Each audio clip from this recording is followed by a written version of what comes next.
नीला एक वेश्या है जो रोज रात को हाईवे पर एक टॉर्च लेकर ग्राहकों का इंतजार करती है। आज जब वो बस में जा रही थी तभी उसने देखा कि एक आदमी एक औरत को पीछे से परेशान कर रहा है। तो नीला उस औरत को अपने आगे आने को कहती है और खुद उस आदमी के आगे खड़ी हो जाती है, लेकिन वो आदमी नीला को भी वैसे ही छूने लगता है। तो विकास नाम का आदमी गुस्से से ये सब देख रहा होता है। तभी नीला कहती है कि बस में क्या रखा है, चल नीचे उतर कर मजे करते हैं। तो वो आदमी घबरा जाता है। ये सब देखकर विकास नीला से इम्प्रेस हो जाता है। धीरे धीरे वो नीला को पसंद करने लगा था, लेकिन नीला हमेशा उसे इग्नोर करती थी क्योंकि नीला को लगता था कि सब आदमी एक जैसे ही होते हैं और वो भी उससे अपनी हवस मिटाना चाहता है। अब विकास नीला के प्यार में पागल हो चुका था, तो उसके मामा नीला से उसे मिलाने का वादा करते हैं, लेकिन उन दोनों को क्या पता कि नीला तो एक वेश्या है। अब अगले दिन विकास और उसके मामा बस स्टैंड पर नीला का इंतजार कर रहे होते हैं। तभी उसके मामा कहते हैं कि मैं अभी आता हूँ। ये कहकर वो एक लड़की से मिलने चला जाता है, लेकिन वो जिस लड़की से बात कर रहे होते हैं वो नीला ही होती है। जब विकास के मामा वापस आते हैं तो विकास कहता है कि तुम जिस लड़की से बात कर रहे थे मैं उसी से प्यार करता हूँ। तो उसके मामा कहते हैं, अरे वो लड़की, तू पागल है क्या, उससे तेरी शादी नहीं हो सकती। लेकिन जब विकास जिद करता है तो उसके मामा कहते हैं कि चल आज रात में मैं तुझे उस लड़की से मिलवाता हूँ।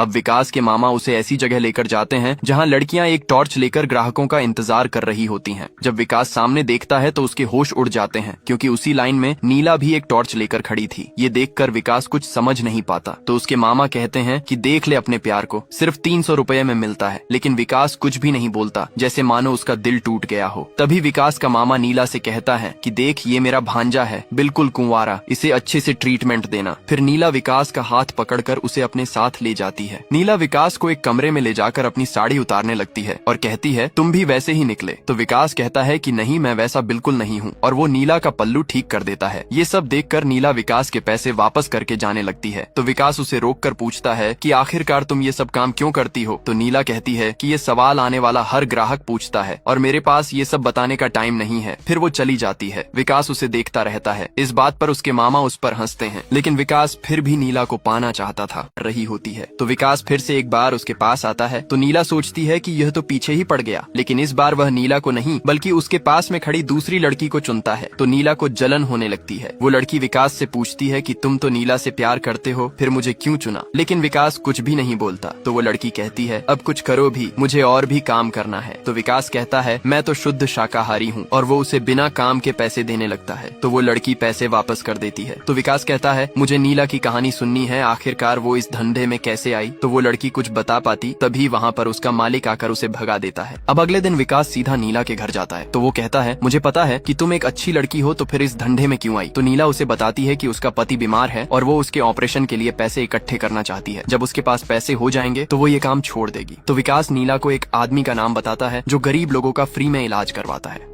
नीला गांव की सबसे सुंदर लड़की थी, लेकिन मजबूरी ने उसे एक वेश्या बना दिया। एक दिन नीला मंदिर से आ रही थी, तभी एक मंत्री की नजर उस पर पड़ जाती है। मंत्री उसे अपनी हवस का शिकार बनाना चाहता था, लेकिन मंत्री एक ही जाति के होने से कुछ भी नहीं कर सकता था। तो उसका एक चमचा बताता है कि इसकी शादी सनमुखाम से करा दो। सनमुखाम तो वफादार नौकर है, वो आपकी इच्छा जरूर पूरी करेगा। तो मंत्री नीला के पापा से मिलकर उसकी शादी सनमुखाम से करा देता है। अब नीला और सनमुखाम अपनी लाइफ में बहुत ही ज्यादा खुश थे, लेकिन एक दिन मंत्री सनमुखाम और नीला को अपने यहाँ खाने पर बुलाता है। तो जब मंत्री देखता है कि सनमुखाम फुल नशे में हो चुका है तो वो सनमुखाम से कहता है कि तुम घर चले जाओ, मैं नीला को बाद में भेज दूंगा। जिससे सनमुखाम गुस्से में आकर उसे एक लात मार देता है। फिर सनमुखाम अपनी बीवी को लेकर घर चला जाता है, लेकिन मंत्री ने सनमुखाम की ड्रिंक में पहले ही कुछ मिला दिया था। जब सनमुखाम सुबह उठता है तो उसके सीने में दर्द होने लगता है। तो नीला उसे हॉस्पिटल ले जाती है। तो डॉक्टर ऑपरेशन के लिए बोलता है, लेकिन नीला के पास पैसे नहीं थे। तो नीला की एक दोस्त उसे पैसे कमाने का गलत तरीका बताती है जो वो खुद भी करती थी। तो क्या नीला ये तरीका अपनाएगी है कि कोई भी लड़की इस धंधे में खुशी से नहीं आती, लेकिन फिर भी हमें खुश दिखना पड़ता है। फिर वो नीला को सजने के लिए भेज देती है। अब नीला जब सज कर आती है तो मालकिन बताती है कि तुम्हें एक एमएलए ने चुना है, अगर तुमने उसे खुश कर दिया तो वो तुम्हें हमेशा के लिए खुश कर देगा। फिर नीला उस एमएलए के साथ पूरी रात बिताती है, लेकिन फिर भी उसे इतने पैसे नहीं मिले थे जिससे वो अपने पति की दवाई ले सके, क्योंकि आधे से ज्यादा पैसे तो मालकिन ने रख लिए थे। तो नीला की दोस्त उसे एक ऐसे एरिया में ले जाती है जहाँ लड़कियाँ पैसों के लिए खुद ही ग्राहक से मोलभाव किया करती थी। तो नीला की दोस्त उसे बताती है कि देखो, जब कोई कस्टमर की गाड़ी आती है तो हमें अपने ऊपर ऐसे ही टॉर्च लगाकर उसे बुलाना होता है। पहले 3 उंगली उठानी है, अगर न माने तो 2 उंगली उठानी है। अब नीला पूरी रात ये काम करती रहती थी, लेकिन फिर भी उसने इतने पैसे नहीं कमा पाए जिससे वो अपने पति का ऑपरेशन करा सके। फिर एक दिन नीला को एक पता चलता है कि एक डॉक्टर गरीब लोगों का फ्री में इलाज करता है। जब नीला उस डॉक्टर के पास जाती है तो उसे पता चलता है कि वो डॉक्टर बिल्कुल भी वैसा नहीं है जैसा उसने सोचा था। वो डॉक्टर नीला के ऊपर हाथ रखते हुए कहता कहता है कि वो उसके पति का इलाज फ्री में तो कर देगा, लेकिन नीला को भी उस डॉक्टर का इलाज करना होगा। अब अगले दिन नीला के पति को ऑपरेशन के लिए भेज दिया जाता है और नीला उस डॉक्टर के साथ रूम में चली जाती है। अब नीला का पति सनमुखाम ठीक हो चुका था, इसलिए नीला सारे गलत काम छोड़ देती है। लेकिन गांव के कुछ लोग अभी भी नीला से उसके पति के सामने ही उसका रेट पूछने लगते थे। तो सनमुखाम को गुस्सा तो आता है, लेकिन वो कर भी क्या सकता था। तो नीला सबसे यही कहती थी कि उसने यह काम छोड़ दिया है, लेकिन लोग कहाँ मानने वाले थे। जब नीला और सनमुखाम एक होटल में खाना खा रहे होते हैं तो एक आदमी फिर से नीला का रेट पूछने आ जाता है। तो सनमुखाम गुस्से से होटल के बाहर आ जाता है। फिर नीला सनमुखाम से उसके लिए माफी मांगती है और कहती है कि उसने ये सब मजबूरी में किया। अब हम ये गांव छोड़कर कहीं दूर चले जाएंगे। अब नीला और सनमुखाम बस में बैठकर दूसरे गांव जा रहे होते हैं, लेकिन नीला के चाहने वाले तो दूर दूर तक थे। तो बस में भी एक आदमी नीला बस में बैठी थी, तभी एक आदमी उसका रेट पूछने लगता है, जिससे उसका पति सनमुखाम गुस्से से बेकाबू हो जाता है। वो नीला को एक थप्पड़ मारकर बस से नीचे उतर जाता है। फिर सनमुखाम नीला से कहता है कि तुमने ऐसा कोई भी आदमी नहीं छोड़ा जिसके साथ तुम सोई ना हो, इससे अच्छा तुम मुझे मार ही देती, तुम एक वेश्या हो। तो नीला कहती है कि मैंने ये सब मजबूरी में तुम्हारे लिए किया। तो सनमुखाम कहता है कि तुमने मजबूरी में नहीं बल्कि मेरे बीमार होने से अपने मजे के लिए ये सब किया है। फिर सनमुखाम नीला को छोड़कर चला जाता है। नीला ये सदमा सह नहीं पाती और वो बिना कुछ खाए पिए रहने लगती है। तो एक दिन नीला की दोस्त उसे बताती है कि उसका पति कहीं नहीं गया है, वो तो बस अपने ही गांव में रहता है। अब नीला जब अपने पति से मिलने जाती है तो उसे पता चलता है कि उसके पति ने तो दूसरी शादी कर ली है। सनमुखाम नीला को देखते ही उसे लात मारकर भगा देता है। अब नीला गांव छोड़कर जा रही होती है, लेकिन तभी उसे पता चलता है कि उसका पति उसे एक मंत्री को बेचने की बात कर रहा था, जिससे नीला को गुस्सा आ जाता है। फिर वो बाजार से एक चाकू खरीदती है और अपने पति को